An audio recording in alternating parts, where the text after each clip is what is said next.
Hello, you. You're listening to A History of Italy.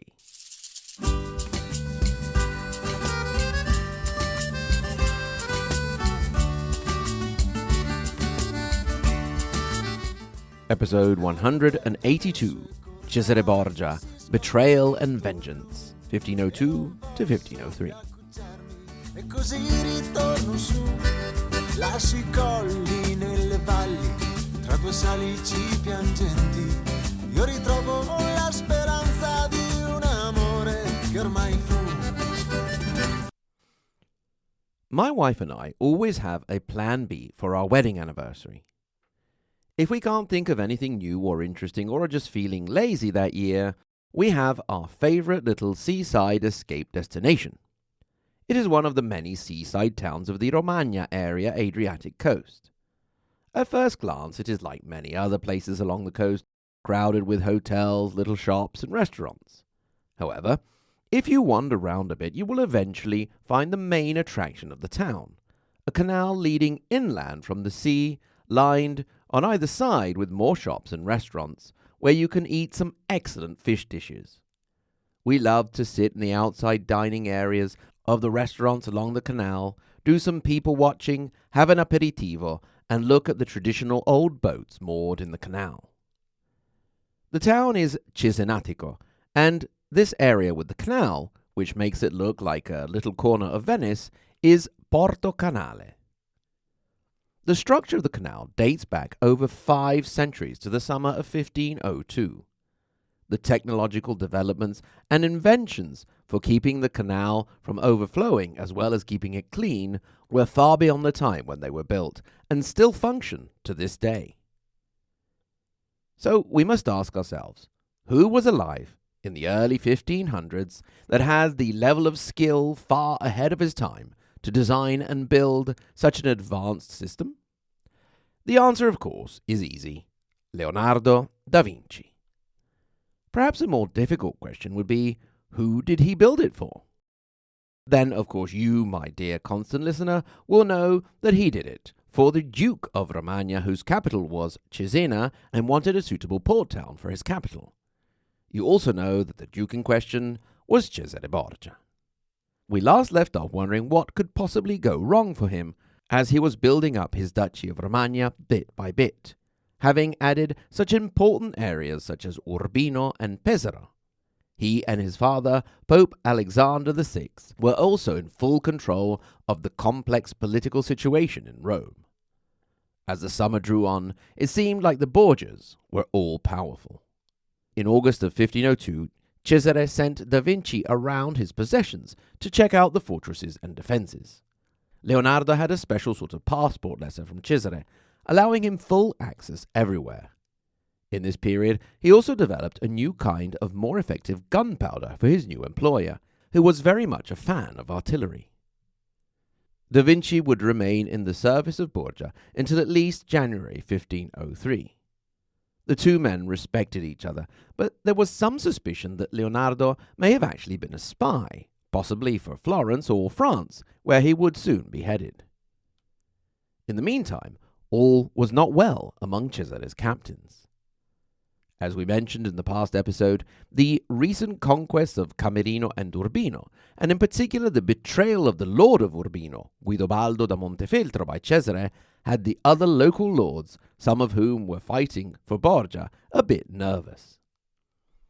A few of the most prominent were Vitellozzo Vitelli, who was also annoyed at having been called off from his attacks in Tuscany, close to the Florentines, whom he hated since they had executed his brother.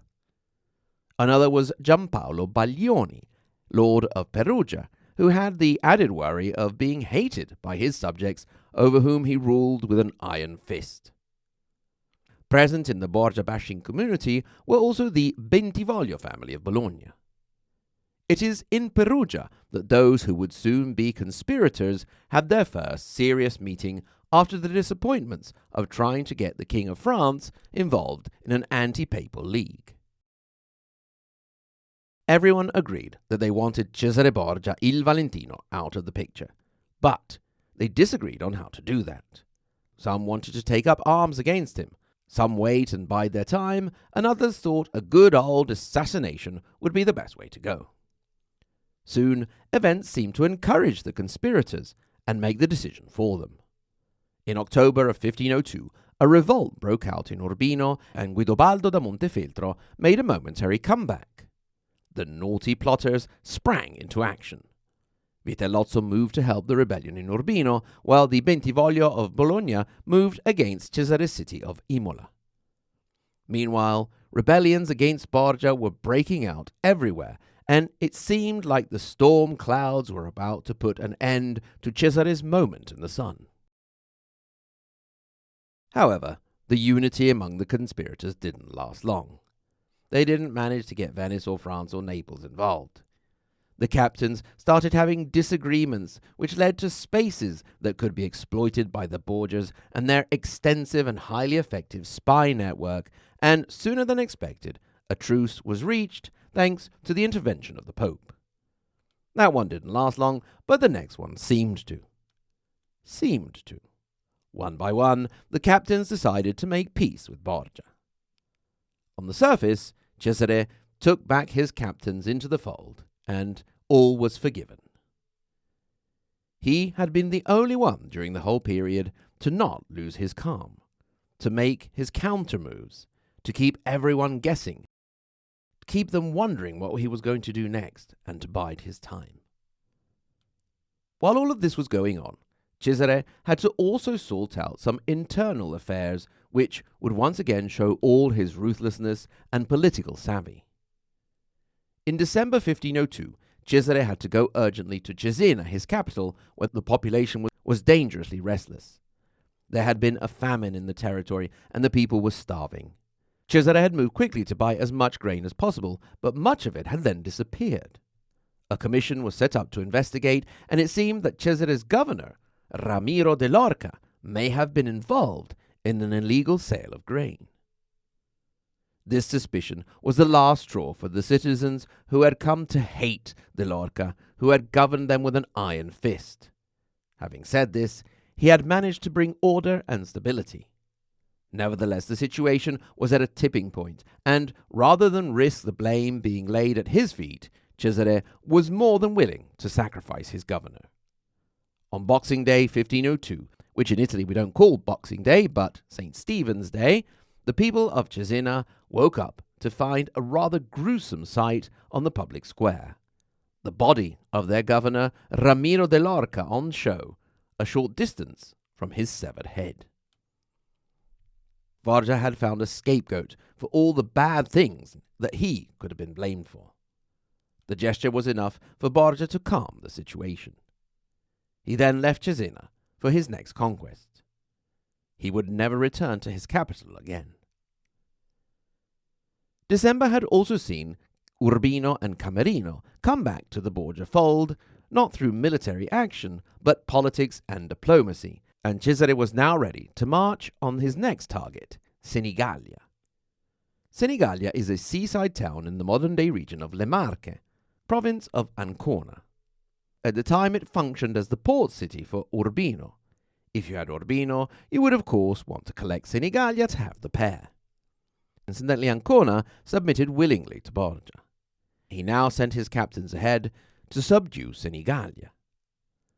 The lord there was a member of the prominent Della Rovere family, of which Cardinal Giuliano della Rovere was also a member, now in forced exile in France. This was Francesco Maria della Rovere, but Senigallia was de facto ruled in his name by Giovanna da Montefeltro, eldest daughter of the famous Federico da Montefeltro, he of the one eye and bendy nose. When the ambassadors of Borgia arrived at her doorstep to negotiate, she let it be known that she was indisposed because she had taken too many laxatives. Evidently, they were less shy about openly discussing bowel movement issues in the early modern age. In any case, this was a big fat lie, and it was only a ruse to buy enough time for her to slip out of the city and make her escape. The city was now open to Borgia's army. Cesare's penitent captains now waited for him outside the walls of Senigallia, and when he got there it was all hugs and kisses and water under the bridge, and everyone seemed chummy and happy. There were two people in particular who were not so convinced that everything was hunky-dory. One was Cesare's man Vitellozzo Vitelli, who had a very bad feeling about the whole business. The other was the now long-term attaché to Borgia from the Signoria, the government of Florence, Niccolò Machiavelli, Cesare Borgia's top fanboy. He had the political instincts to understand that all was not well and that Il Valentino would not be so quick to forgive the captain's betrayal. As 1502 drew to a close, Cesare took up residence in the noble palace of Senigallia and invited his captains for an all-is-forgiven, let's-be-friends-again New Year's Eve party. Vitellozzo Vitelli, for one, was not at all keen on the idea, and Paolo Orsini had to almost drag him along, assuring him that everything would be fine. Everything would not be fine. At first seems to go well, and it appeared to be an actual pleasant dinner party. At a certain point, Cesare excused himself and left the room. He did not come back. Instead, Michelotto Corella, Cesare's trusted assassin, and his men entered and took the captains prisoner. Vitellozzo, along with Oliverotto da Fermo, was tortured and then strangled by Michelotto with a garrote, basically a string tied to a piece of wood that, when turned, would slowly tighten around the victim's neck. As Vitellozzo felt the string tighten and his senses leaving him, he asked the Pope for forgiveness and breathed his last. Oliverotto just managed to gurgle. The encampments of the captains were attacked by surprise and their soldiers killed. Paolo Orsini was also killed 1 week later, and moves were made against the Orsini family in Rome. Giampaolo Baglioni of Perugia was clever enough to stay away from Senigallia and managed to escape to Siena. You may be wondering how all of this treachery and trickery was received by public opinion, and to show you how Borgia was pretty nasty, but only just a little nastier and a little more ruthless than the other men of his time, the vengeance of Senigallia was applauded by many. Indeed, it was seen as a good move. King Louis XII even went so far as to say that Borgia was worthy of an ancient Roman hero. Once again, Cesare Borgia had come out on top. His legend had grown even greater. As long as he continued to have the backing of the Pope, it seemed he would be unstoppable. He just had to hope that nothing happened to his father, Pope Alexander VI. Thank you very much for listening. Stay tuned for the sketch after the credits. A History of Italy podcast is a Sentire Media production, created and hosted by me, Mike Corradi, and brought to you especially by my wonderful Patreon supporters, whom I would like to thank this episode with the second part of the Margherita Hack and Galileo Galilei level, and they are Il Valentino James, who must be really enjoying this period of his hero, Jacob L., Jeff M., Jeffrey W., John W., Jordan C., Joshua G., Julia G., Justin E., Kyle D., Laura H., Old John in Milwaukee, Orlando D., Kevin, Linus, Mark P., Marianne, Marxist-Leninist Sicilian, and Michus Porcius. And of course, we cannot forget the tippy-top Maria Montessori and Dante Alighieri level, Lisa K., Andrew M., Peter W., David L., David C., J.W. Sen, David A., Karen D., Helenka, Kaiser Bosch, Brigid, Dallas R., Joseph V. Thank you, one and all. If, like them, you'd like to have access to extra content and ad-free episodes, you can do so by going to ahistoryofitaly.com and clicking through to our support page. Thank you very much if you do. Otherwise, if you want to just get in touch, you'll be more than welcome. hello@ahistoryofitaly.com or on our social media, Twitter, Instagram, and Facebook.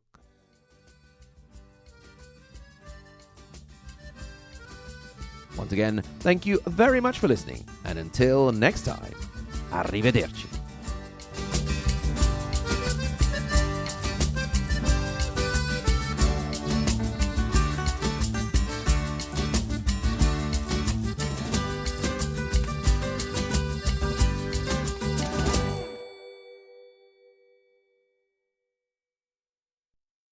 Right. We are gathered here today to see what we can do about that. Borgia, we seem to have three main options. Do nothing, rebel openly against him, or assassination. Is that all? Do you have any other ideas? Well, we could be really, really nice to him and make him feel guilty, and so he'll give everyone their stuff back. Really nice? Yes, like bring him breakfast in bed and tell him how nice he smells and how pretty his hair looks. Okay. I think we can keep that in mind. But we might want to go down a more affirmative route. Ah, okay. What about a polite yet firm letter? A polite yet firm letter. Yes, we could all sign it. What did you have in mind? How about, Dear Cesare, we are not angry, just a little disappointed. We feel you've been a bit naughty, so please give everyone their stuff back or we'll be very upset. P.S. Your hair looks lovely. Love and kisses, your captains. Love and kisses? Too much. Love and firm, friendly handshakes? I was thinking less gestures of affection and more gestures of sticking blades in him repeatedly and with enthusiasm. How about a determined yet careful pillow fight? Ah, that's more like it. But the pillows will be full of rocks. Rocks? Yes, and blades. And the pillowcase can be dipped in plague-infested pus. I suppose. But before the pillow fight, can we talk about our feelings and play each other's hair? What is it with you and Borgia's hair? It's so pretty. Well, why don't we ambush him, chop off his head, and then you can have the hair and do what you want with it. What do you say? Ooh, tempting. Then I could make it into a wig and wear it myself and make a ponytail and brush it every night. Okay, let's do that. Well, this weirdo has really lost it. Pretty hair.